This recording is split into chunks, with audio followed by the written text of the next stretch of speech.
మీద మాట్లాడడానికి అవకాశం ఇచ్చినందుకు.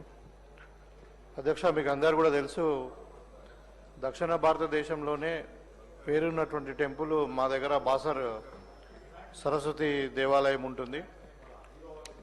దాని చుట్టుపక్కల మా నిజామాబాద్లో ఒక శ్రీరామ్ సాగర్ ప్రాజెక్టు 90 టీఎంసీలది అధ్యక్ష. అది సో దాంట్లో బ్యాక్ వాటర్ ఎప్పుడు కూడా అంటే ఎట్లయితే డ్యామ్ అయితే ఎప్పుడైతే మనము నీళ్ళు కిందికి పోతూ ఉంటాయో అక్కడ మొత్తం కూడా పచ్చని గ్రాస్ ఉండి చాలా పెద్ద ఎత్తున కొన్ని వందల ఈ డియర్స్ వస్తాయి అధ్యక్ష. అది అంటే one of the best places for eco tourism.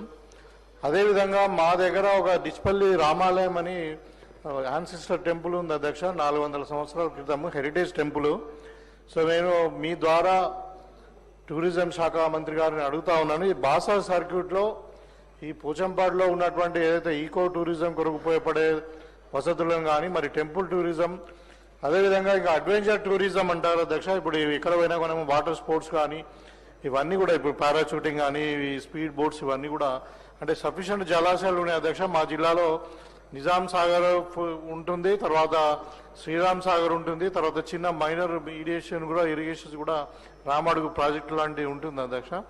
ఇది ఎందుకంటే హైవేకి దగ్గర ఉంది, మరి బాసర్ టెంపుల్కు దగ్గరగా ఉంటుంది కాబట్టి ఈ భాగాన్ని మరి ఇక్కడ డిచ్పల్లి టెంపుల్లో టూరిజం డెవలప్మెంట్ కొరకు కానీ మరి పోచంపాడు ప్రాజెక్టులో టూరిజం డెవలప్మెంట్ కొరకు కానీ మరి ఇవన్నీ కూడా బాసర్ సర్క్యూట్లో ఇంక్లూడ్ చేసి మనం ఇప్పుడు కొత్తగా ఏదైతే బిల్లు పెట్టామో ఈ టూరిజం కొరకు దాంట్లో ప్రైవేట్ పార్ట్నర్షిప్లో చేస్తారా ఎట్లా చేస్తారో ఈ ఏరియాని మనం బాగా ఇంప్రూవ్ చేసుకుంటే మనకు ఎంప్లాయ్మెంట్ జనరేట్ అవుతుంది, ఆ ఏరియా కూడా అభివృద్ధి చెందుతుందని చెప్పి మీ ద్వారా మంత్రి గారిని అడుగుతున్నారు.